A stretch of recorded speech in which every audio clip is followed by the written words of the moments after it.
Pemirsa, pemerintah Kabupaten Karangasem ngelintangin Dinas Kebudayaan dan Pariwisata Disbudpar Karangasem. Mewali pacang usaha mencekang kewentanan objek daya tarik wisata ODTW Putung, Ring Banjar Putung, Duda Timur, Selat Karangasem, Warsene Makin. Anggaran sani kesiagayang inucap kantos 4,5 miliar.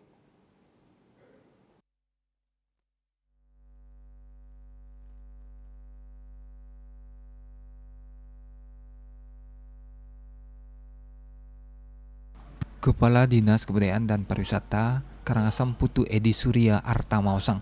Anggaran sane kasiagayang anggaran penataan putung rauh saking anggaran dana alokasi khusus DAK warsa kalih tali 4 penataan sane kelaksanaang inggian mecikang res area mewah bangunan arena pentas kesenian. Surya Arta ngawadarang penataan wisata putung enucap anutin usulan saking warsa sedurungyane satukan putung maduwe potensi ring sejeroning ngawawahin pendapatan asli daerah Karangasem. Duk warsa ulung dasan lintang ODTW Putung nanin dados primadona akeh tamu mancanegara mewah domestik sane merarian antuk nyaksiang pae kantenan ring genah irike.